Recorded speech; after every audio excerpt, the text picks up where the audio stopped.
Hi, I'm James Verdier, and welcome to the American Institute of Biological Sciences BioScience Talks, which is a forum for integrating the life sciences. On the second Wednesday of each month, we discuss the latest bioscience publications. And as a reminder, if you'd like to read more, point your browser to academic.oup.com/bioscience.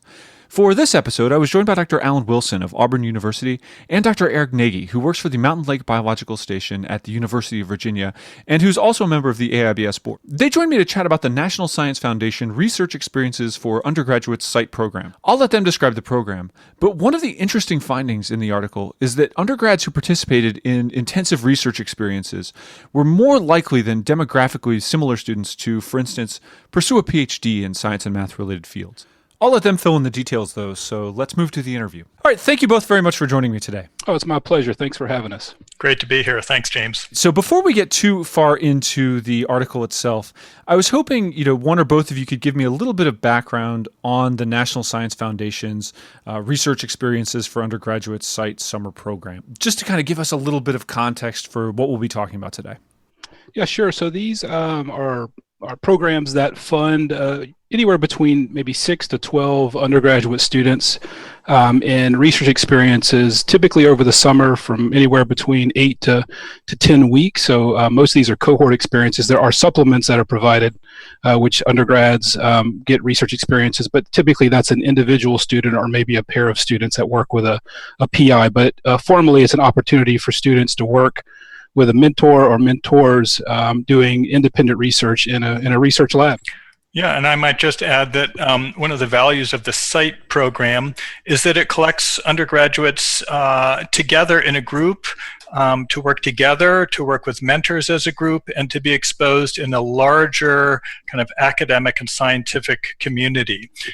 To me, that is the real value of the REU Sites program. Okay, so would these typically be experiences that were happening at the student's home university as an undergraduate?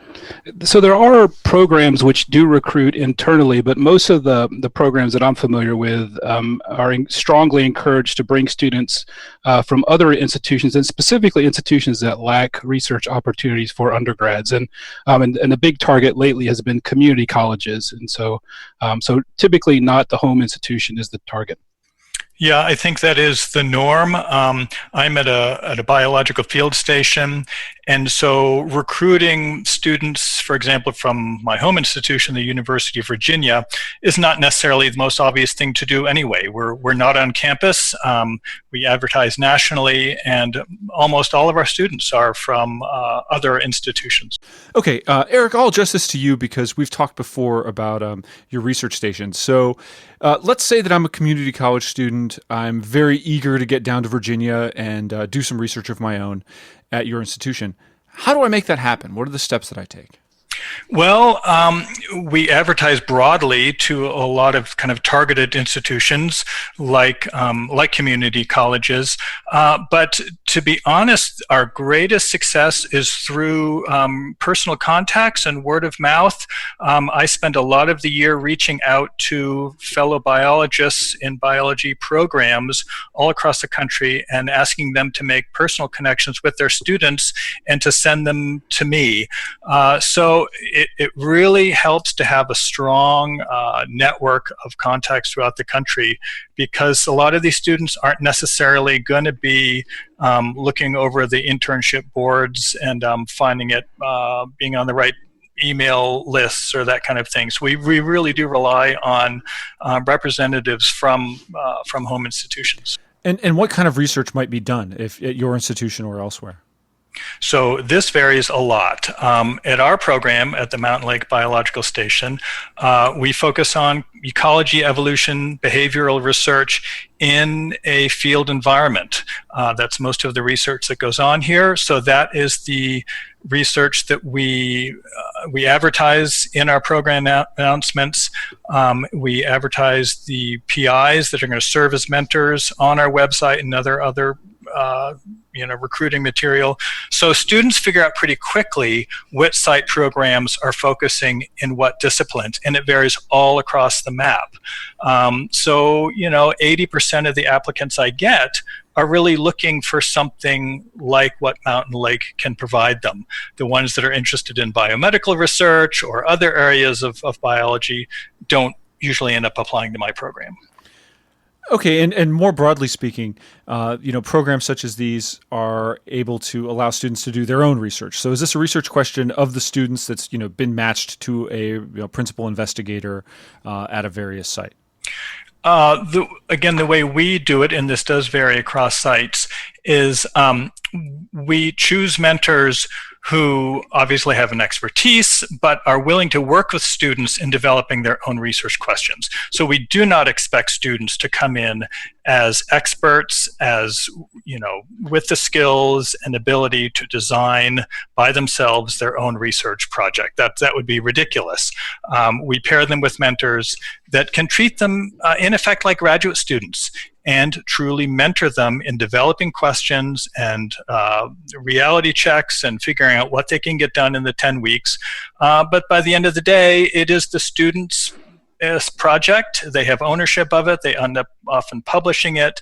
But that is really our purpose here, is to provide the mentorship for undergrads to reach kind of a graduate student level of achievement. But that takes work. Undergrads can't do that on their own, and they can't do it in an environment that isn't really focusing on training and mentorship. Yeah, and if I could add one thing, James, at least in this current cohort of students I have, I actually got an email from a student I had declined, and they questioned why I declined them from the program, and it was because they had too much research experience. And so, what Eric is saying is right, is that we're really trying to find those students who are really eager to do research and give them those opportunities. We get tons of applications from students who've already done lots and lots of research and who are already superstars, but I think many of us are trying to find those students who just don't have those same opportunities at their That's really interesting. And if you don't mind a callous question, who's footing the bill for all of this? Is this the National Science Foundation that's paying for people's housing and things like that? Because I assume a lot of these are remote students. Yeah, so NSF is an incredible supporter of these programs. So they provide support for the student stipends, lodging, travel to and from the REU program, research support. In some cases, they'll support the PIs to run the program. So the amount of funding that goes into these is substantial, but I think it makes it's really a valuable experience for the students and mentors. And I'm so happy that the NSF makes these funds available for us. Okay, and moving on into the study itself a little bit, you're essentially looking at the outcomes of this program. How do you do that? How do you measure it? What kind of things do you look at? Yeah, so this is a good question. And so how do you determine the impact of a research experience? And so I was actually working at NSF as a program officer in a different program, but talking to some colleagues and trying to figure out how we could assess these kinds of experiences.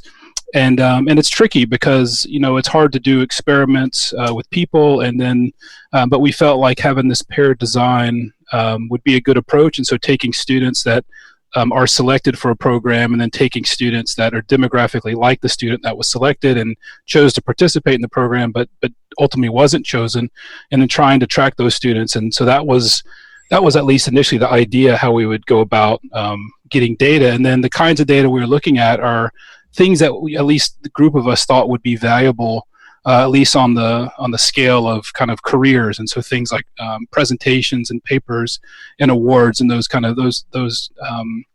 elements of resumes that really speak highly of an applicant when they're applying for jobs. Okay, and can we talk just a little bit more about the pairing approach that you used? So this was one in which you looked at some students who had been accepted to a program, and you compared them with students that had applied to the same program but not been accepted. Correct. Is there any other difference between those students, though? Are they similar in all other measurable ways? Yeah, so this is a good question, and it's funny because I talked to my colleagues at Auburn and elsewhere about this question, and so, and actually Eric knows this, but we had some comments outside of just an email string from people who wondered about the impact of the experience itself, or is it just our innate ability to find the superstar undergrads that are just better than those demographically similar applicants that we didn't select? And I guess there's multiple reasons to think that that the experience is a major factor in this effect that we're observing. But when you look at the data that we show, not all cases did we find that the participant was as strong as the applicant. And so I think it shows there's a lot of variation, and I think that's one beautiful thing about REU Sites is that PIs have a lot of flexibility in how they run these programs, how they select students. And so I think the student selection process is important. I think all the PIs spend a lot of time trying to find the best cohort of students for their program. But I don't want to think that that's the only reason that we're seeing these effects. And I think if anything, I think our data would show stronger effects if we were only seeking out those students who are already superstars and would already come to our programs ready to roll. And again, NSF is trying to encourage us to find those students who haven't had those prior research experiences, and to help kind of get them excited about being scientists. Yeah, I just want to emphasize that also, because it's one of the strengths of this study, I think, is in the paired design. And it is a really obvious question to say, well, you're just choosing the better students, the more qualified students, so of course they're going to show better results down the road. But the fact is that the REU Site programs are not just choosing the best students. And much of the time they are choosing students, well, this is their mission, to choose students who need the experience, who do not have the opportunities outside of the REU program to get those experiences. So, as Alan said earlier, it's very common to not accept students who are superstars, who've had a lot of experience, who seem a shoo-in and would be, bound for success. We're looking for students who, A, really can use the experience now in their career, and B, do not have the opportunity perhaps at their home institution to get it. So we are not reaching for the top, we're reaching for the most appropriate students for the program. And so I think for that reason, the pairing sampling design in the study is really quite an excellent one, because they are probably very well matched participants. So it sounds like, at least in some sense, if you were to have a bias from the sampling methodology, you'd almost expect it to be in the other direction, in which the superstars were the ones who were not being admitted necessarily. I think you're exactly right. The superstars are not admitted, and so they are in the applicant pool and not in the participant pool. Okay, that's fascinating. Now let's talk a little bit about kind of what results you saw from this. How do these undergraduate research experiences seem to affect or be correlated with later work in STEM fields? Yeah, so the first thing that we report is the tendency for these students, at least when we track them, to be to find out kind of what discipline they're in, and that we find that most of these students are still in STEM. So the ones that apply to the programs, regardless if they're selected or not. So I think the students who are interested in these opportunities are automatically drawn to STEM.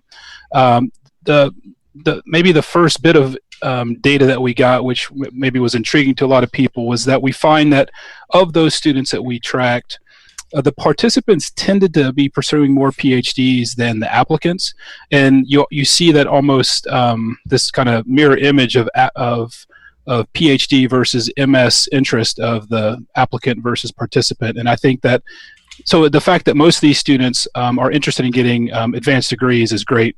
And but we do see this tendency that there's that these students that are chosen to participate in REU sites are pursuing more PhDs, which is great. And that tends to also play out in terms of the awards that they receive and their scientific conference presentations and things like that.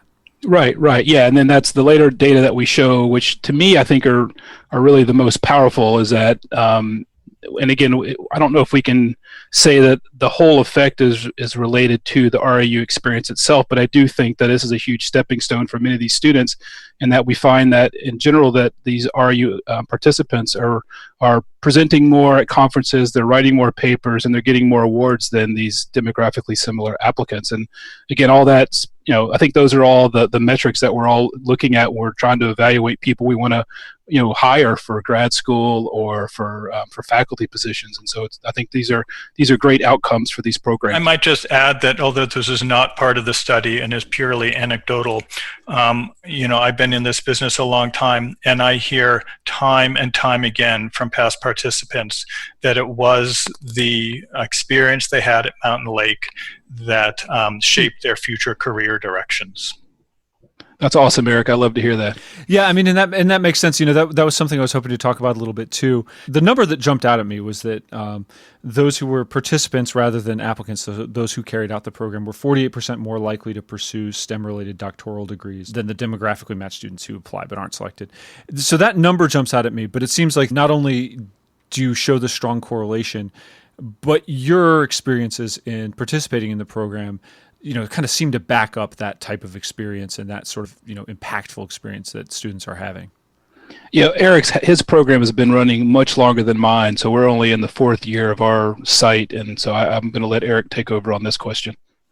Well, I just reiterate my previous comment, and that is that we hear that in our post-program evaluations, how valuable the program was, but it's the people that I run into years down the road that tell me that it was the community and the scientific support and the personal support that they got at our field station that made them, what they are today. And it gets kind of comical here at Mountain Lake. We have program alumni coming back in droves. We have 2 of them teaching a course right now at the field station, folks from 10 or 15 years ago who were in our REU program. We've had significant portions of our mentor pool being past faculty members who are past REU program participants here. So on the ground, it is I would say the most powerful force that we have at the biological station. The greatest kind of support we can give to anybody that comes here is being a part of the REU program. Yeah, I can only hope in 15 or 20 years I can say the same thing. So hopefully we can keep our site running long enough. But I think that's wonderful to hear that. So actually, that raises a good question. How long has your program been underway, Eric? This is our 26th summer. And I would have to count up the number of awards, but we have been lucky to have continuous funding from the National Science Foundation for our REU Site program for that long. And I guess, were there any other benefits that maybe didn't make it into the article?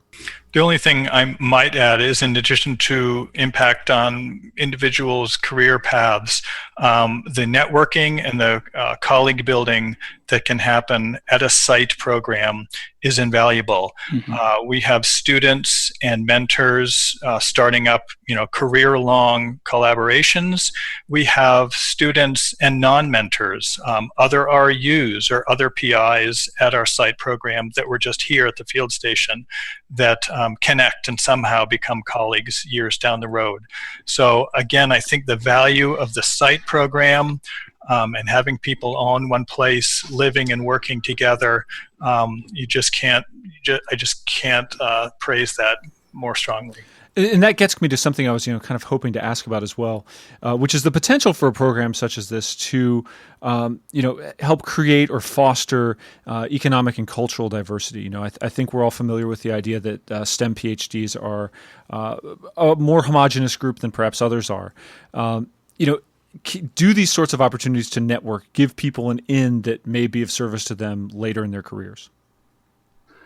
Yeah, I can't underestimate the value of networking and talking to different people, getting to learn about their research systems, the way they do what they do. And this is something that we stress in my REU site here.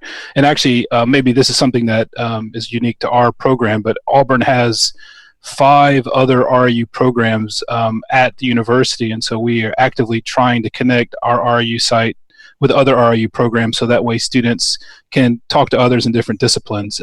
But the networking is huge, and I hate to say that who you know is really important, but it can make a difference down the road. Yeah, and at our site, I would say we have the diversity in discipline. We're fairly tight in what people work on, but we have been successful at promoting diversity along other axes. As part of the REU Site program, I reach out to, of course, institutions, not just for students, but also for mentors. And we've been successful at getting mentors to become researchers here at the field station who would not otherwise have been here.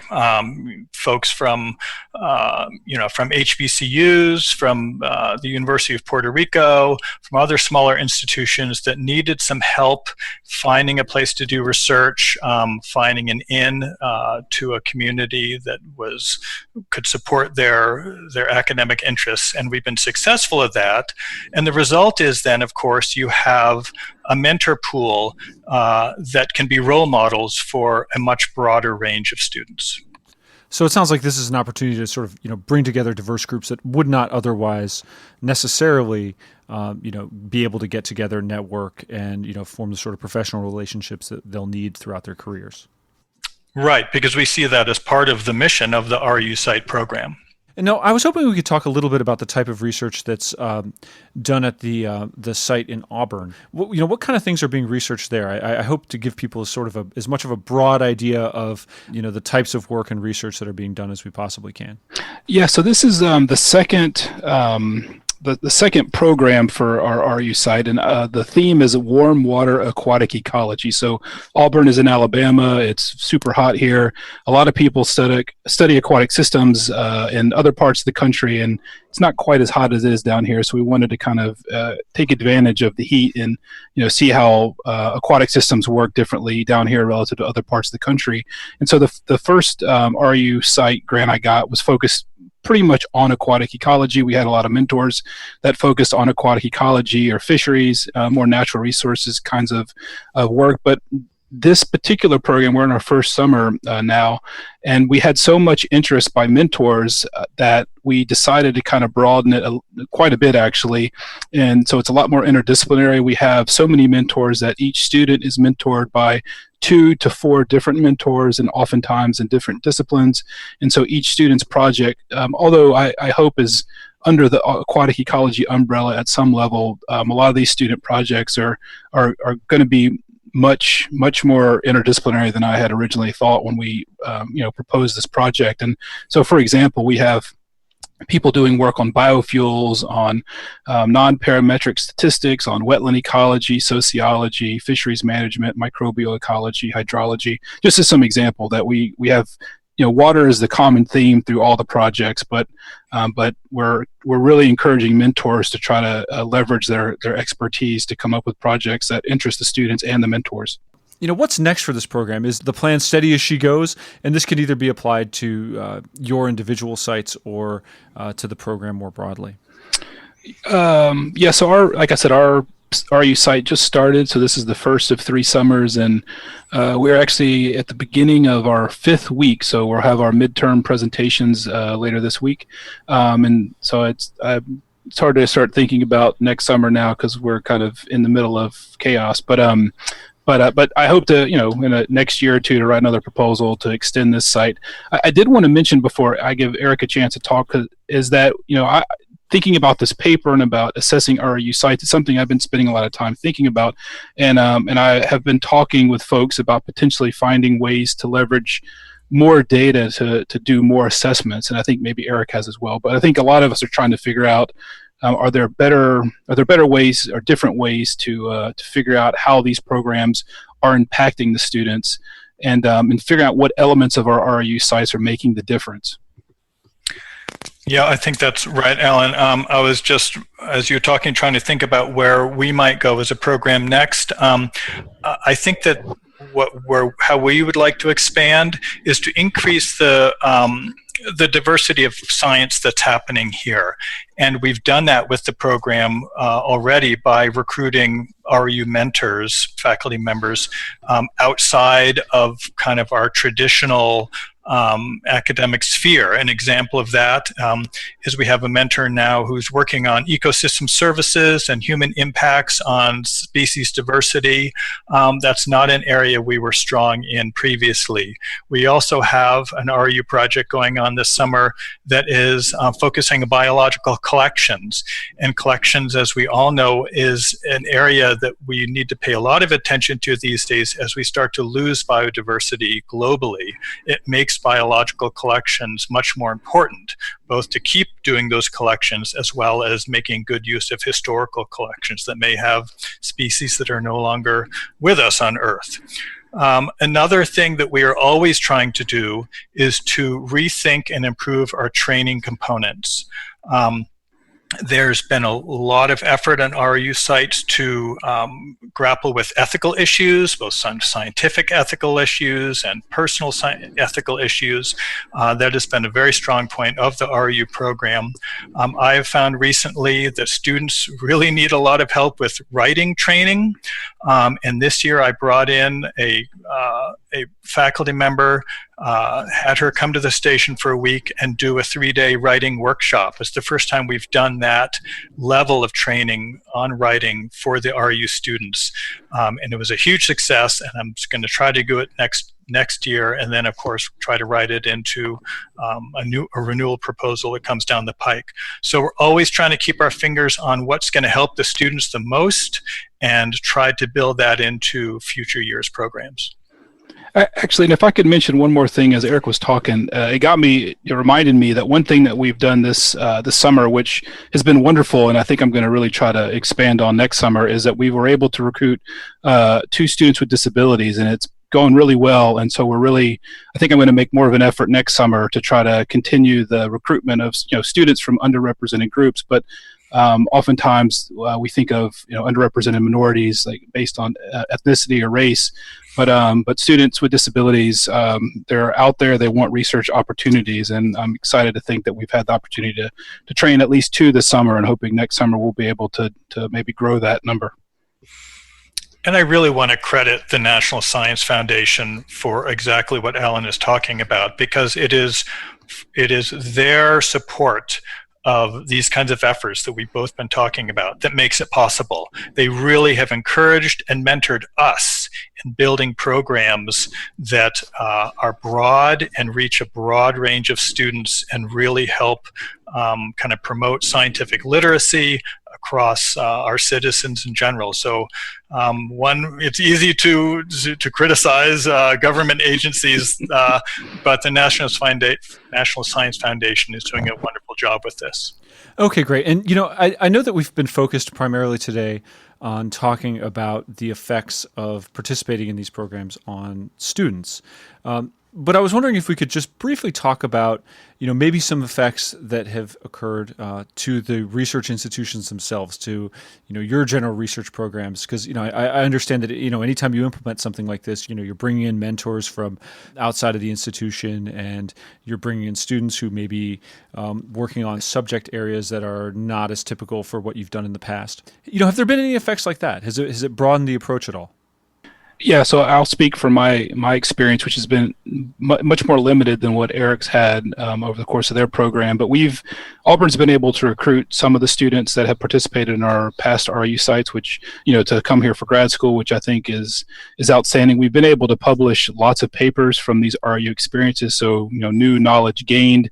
And then, we track these students, and I don't want to think my past REU students hate that I send them these annual emails in the spring, but I do every February 1st. I send out an email to everyone to find out what everybody's doing and if they have any new things to report back. And it's unbelievable the successes that some of these students have had.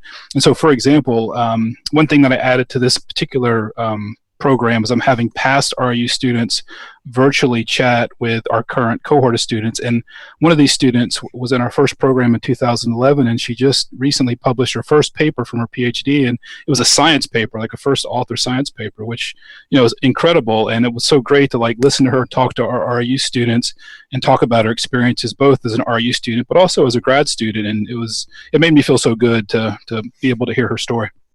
Well, that's great, Alan. I congratulate you on that science paper with the REU student. That's really fantastic. But James, you really hit the nail on the head for us. The REU Site program is a large driver for our RPI successes here. I think I have probably 2 or 3 faculty mentors here on site right now that would not be here without the REU Site program, because I ask them to come. I offer them students who can help build out their lab and give them a critical workforce to get the lab's work done during the summer, and I'm offering them incentive to do projects with their students that can get published, and they jump at the chance to come because they know they're also going to be able to be in the scientific community. So we've talked a lot about the value to the student participants, but the value is at least as great to the mentors. These are faculty or postdocs who come here and have a lab to work in and get the benefits of collegiality with their students and with their colleagues at the same time. Okay, great. Well, it sounds like we'll have a lot to look forward to hearing more about in the future. Thank you both very much for joining me today. Oh, it's my pleasure. Thanks a lot, James. And that concludes this episode of BioScience Talks. Just a reminder, the journal BioScience is published by Oxford University Press on behalf of the American Institute of Biological Sciences and is made possible by the support of our members and donors. Thank you, and talk to you next time.